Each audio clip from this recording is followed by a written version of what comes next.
Hey there everyone, welcome back to the channel.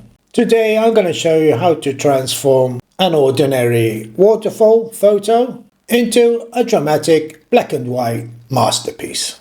Something dark, moody and mysterious, where beams of light cut through the forest, making the whole scene feel alive. And now I'm going to show you the before and the after. So let's jump in and start the editing process. Well, I'll be using Adobe Camera Raw for this editing process, and you can use Lightroom or any other editing software. So the first thing we're going to do, everyone, is we're going to change the profile up here to Adobe Landscape, where we get more color in the image. Like I always do in my previous video, I always increase the colors in the image before turning it to black and white. So we're going to go through this short process, and then we're going to head over to the masking tools and begin the editing in that dark and mysterious image which I showed you in the intro. So next thing I'm going to do, I'm going to play with the exposure panel. I'm going to reduce the highlights. I'm going to increase the shadows just a touch. The whites, just barely touching them. And the blacks, I'll leave them how they are. I'm going to give it a touch of contrast. And that should be okay. Now I'm going to head down to the calibration tool, and I'm going to increase all the colors by moving the blue primary slider just to about there. As you can see, we already have a nice color image, but we're going for that dark and moody, mysterious look. So now, everyone, I'm going to take it over to Photoshop. It's a quick editing process, and we'll be turning it into black and white. Press open. Now we're in Photoshop, and I'm going to head down to the adjustments layer here, and I'm going to click on black and white. Here you have the individual colors of the image, and you can move the sliders according to your liking. But I'm going to leave them how they are, and I'm just going to press on auto. And they just moved a bit. Always remember subtle movements. I'm going to close this panel. I'm going to head back down to the adjustments layer. And next I'm going to click on gradient map. And this is where the magic begins for turning your image into a much better black and white image. I'm going to press on this drop down window, and I'm just going to click on classic. And there you can see, everyone, we have a much better black and white image than if you just use the black and white button in Lightroom or Camera Raw. Next thing I'm going to do, I'm going to flatten these layers. As I told you, it was a quick process. And I'm going to head over to Camera Raw again, or if you're using Lightroom, to Lightroom. Camera Raw filter. So we're back in Camera Raw now, and I'm going to use the light panel once again, the exposure panel. And here is where we're going to start the mysterious look. And the first thing I'm going to do, I'm going to decrease the exposure quite a bit. I'm going to bring the image like it was a nighttime shot.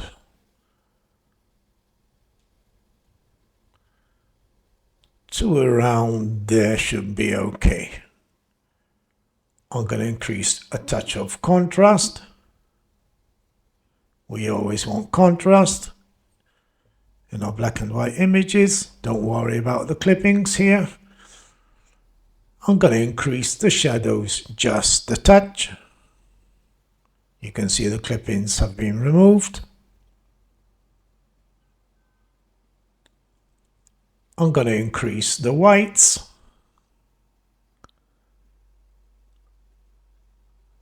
And I'm gonna check out the blacks until I see clippings, which I have here on the histogram.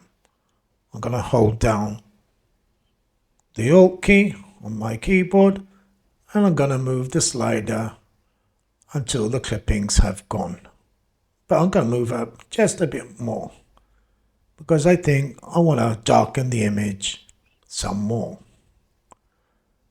And I'm going to darken it just a touch more to around there.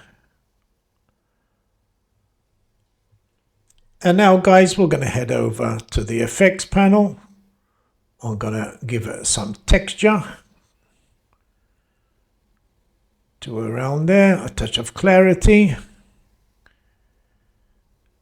And I'm going to try the dehaze to around there, and that should be okay. Next, the detail panel. I'm going to give it a bit of sharpening to around 45. Let's make it to 50. Okay, that should be okay. I always reduce the radius. And by doing this, you get a much sharper image and increase the detail. I'm going to hold down the Alt key and I'm going to move the masking slider. And we're going to increase the sharpening just where we see white on the image. And you'll be removing the noise as well. And that should be great. We already have a lovely black and white image here. But I'm going to do one more thing. I'm going to reduce the exposure even a bit more. And you'll see why once we head over to the masking. Should be okay. As you can see, we had some light coming in from this side. It was touching these rocks here, the trees, and a bit on here and on the waterfall. But now we're going to head over to the masking. And I'm going to use the linear gradient.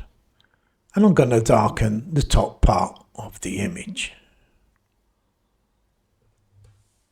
Hold down your up arrow on the keyboard and you get a straight line. Just to around there. And I'm going to reduce the exposure. Because we want the viewer's eye to be drawn to the main subject, which is the waterfall. I'm going to use another linear gradient. And I'm going to go down just a bit more. I don't want to touch the waterfall. And I'm going to reduce the exposure again.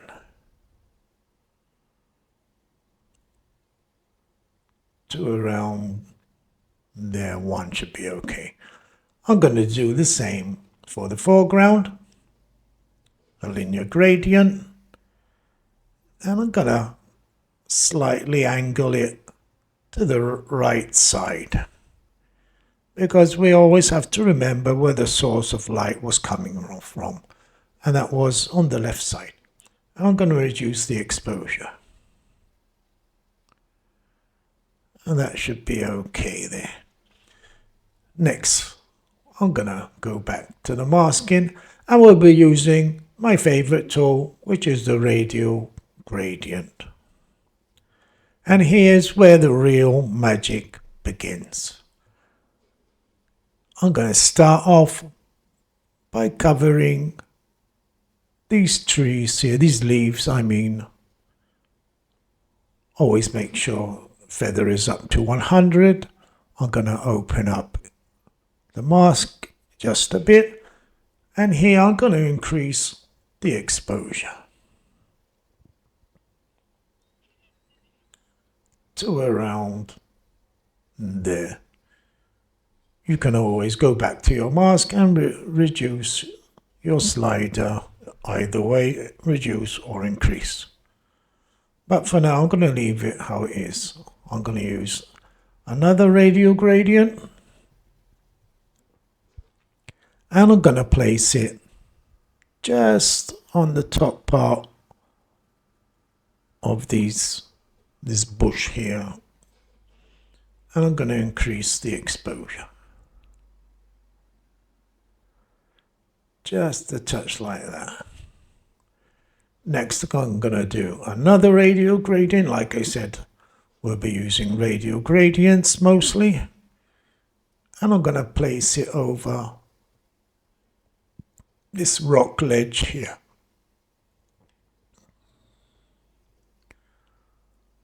And I'm going to increase the exposure, but not so much,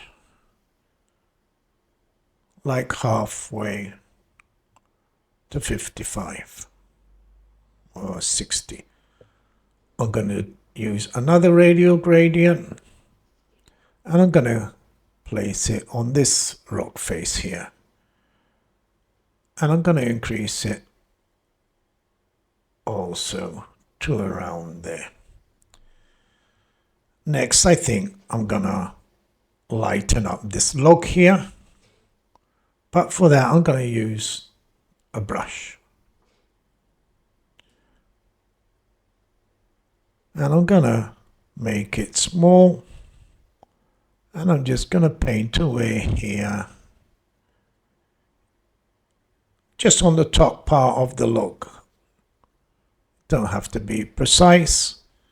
I'm going to subtract where I overspilled onto the water.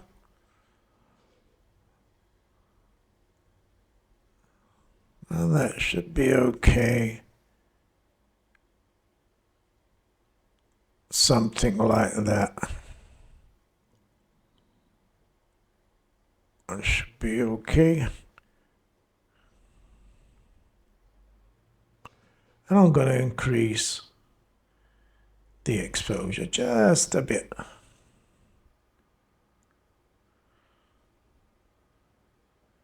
That should be great.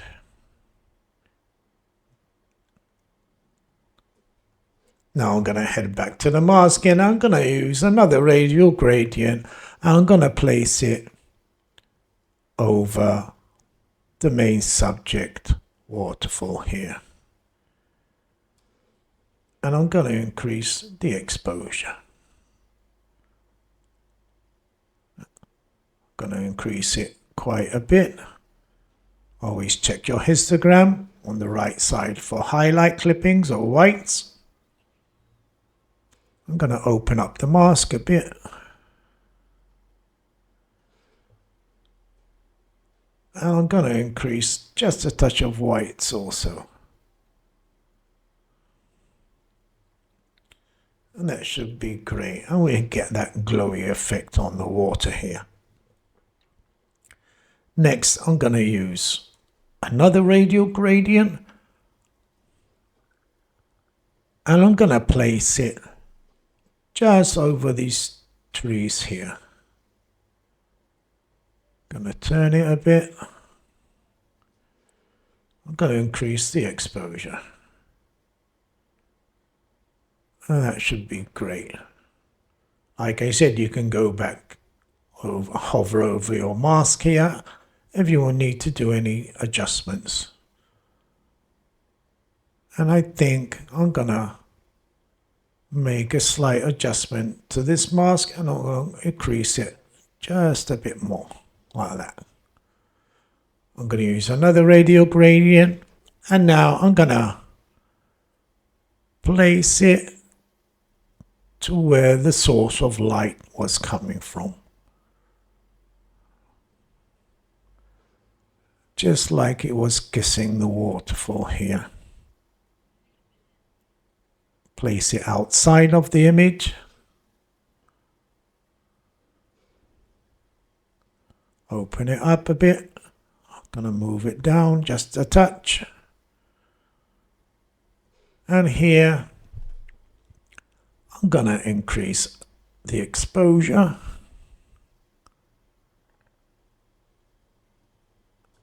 I'm going to head down to the dehaze, and I'm going to use minus dehaze. And there we have like a glowy look of light over the left side of the image. I'm going to increase a bit of exposure again.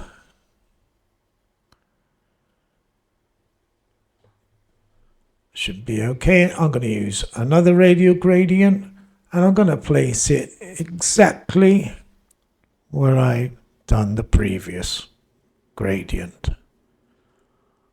Going to turn it down a bit, increase it, and here I'm going to invert it and I'm going to reduce the exposure this time. And there we have our image. I'm going to reduce the image size. That should be okay.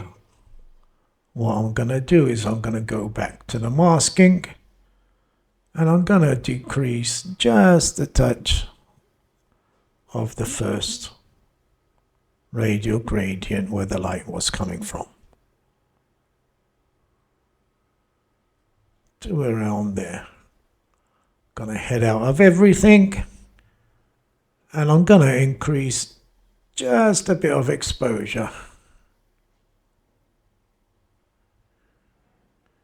And there we have it, guys.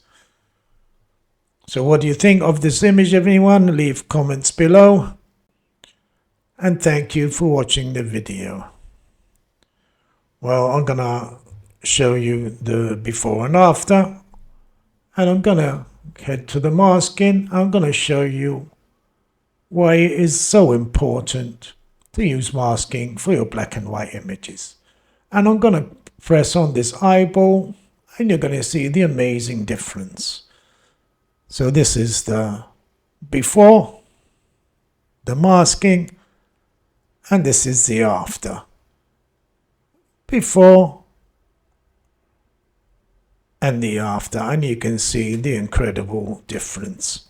Well guys, if you found this helpful, please hit that like button and subscribe if you want to learn more about black and white photography.